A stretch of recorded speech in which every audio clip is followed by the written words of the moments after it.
Good evening and welcome to Capital News at 9:30. My name is Frank Morandi. First, the national news. A caravan of Tanzanians climbing Mount Kilimanjaro as part of celebrations to mark 50 years of independence has been flagged off with an appeal to people to separate politics and trade in order to save the country's economy. Here's the report. The appeal was made by son of the father of the nation, Mwalimu Julius Kambarage Nyerere, Madaraka Nyerere, who was leading the trip consisting of 91 people, including 3 foreigners and 6 journalists. He said many problems facing the country were caused by politicians mixing trade with politics, adding that it was high time they changed their mindset on the whole issue of the country's economy. Moshi District Commissioner Musa Samizi paid tribute to Madaraka Nyerere for his efforts to lead the trip organized by the Tanzania Tourist Board, which will take them to the peak of Mount Kilimanjaro, where they'll mark the Independence Day on Friday this week. Tanzania will be among 22 countries with a high number of tuberculosis patients due to various reasons, including poor settlements, congestions of people, particularly in urban areas, and delay in getting treatment. Here are the details. The statement was made by the Minister for Health and Social Welfare, Dr. Haji Mponda, when launching the first national research to assess the rates of TB in the country. Speaking at the ceremony at Mwalimu Julius Nyerere Trade Fair grounds, also attended by World Health Organization representative Dr. Rufaro Chatora, Dr. Haji said the nationwide survey starting next Wednesday will show the real magnitude of the problem. A target of 95% coverage was set. Skeptics here at home and abroad doubted that this target will be met.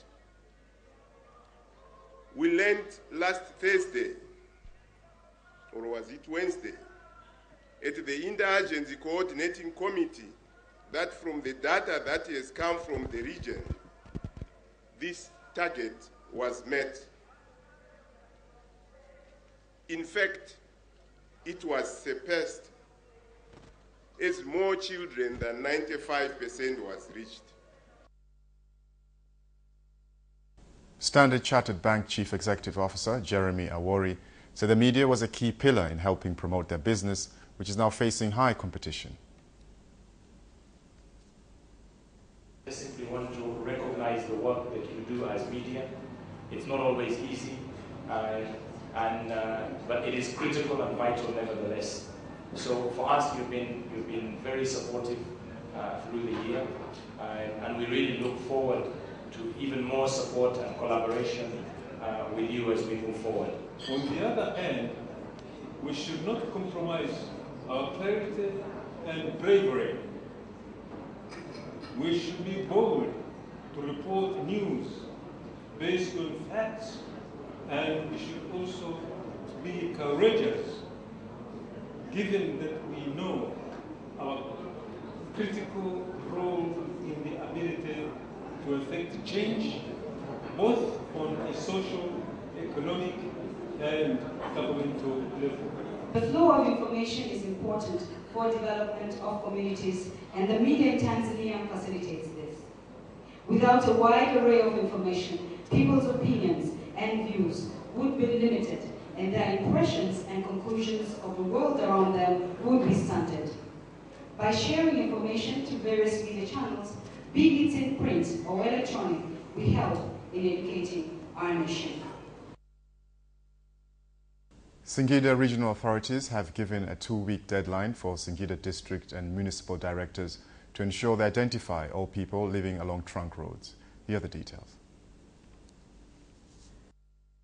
The ultimate goal is to control destruction of infrastructure, including removal of signposts along the roads removed by some people for other use, including selling them as scrap metal.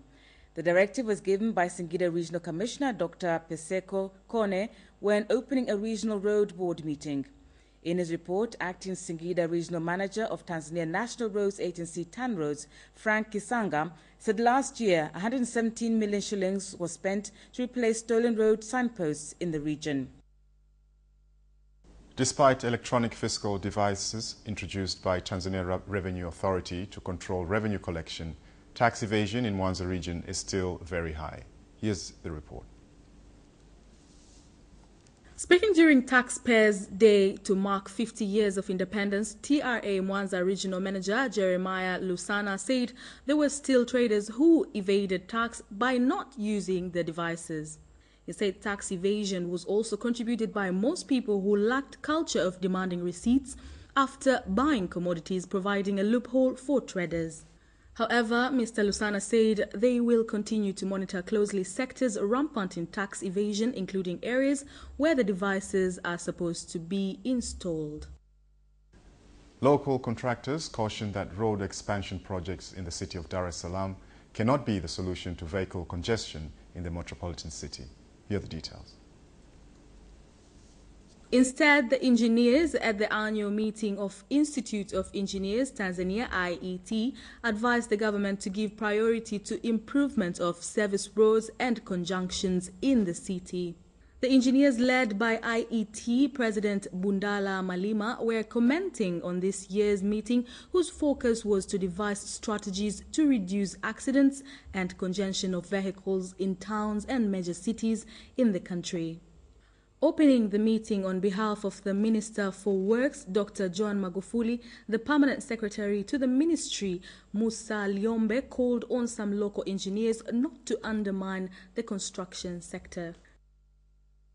The government has been advised to look into the possibility of extending loans for students from higher education to youth joining vocational training colleges in the country. Here's more on the report. At a graduation ceremony of the Dodoma Vocational Education and Training Authority VETA, Center graduates said the move will give opportunity to many youths from poor families to get vocational training. They noted that many youth from poor families failed to join vocational training centers because their parents or guardians could not afford training costs. Dodoma Regional Commissioner Dr. Rehema Nchimbi, who was a guest of honor at the graduation ceremony and inauguration of a dormitory, emphasized the need of vocational training, which provided skills to youth in order to engage themselves and withstand competition in the labor market. Mahonda Flats Primary School in Morogoro Municipality has a shortage of 18 classrooms, forcing one classroom to accommodate between 80 and 100 pupils instead of the recommended 40 to 45. Here's more on the story.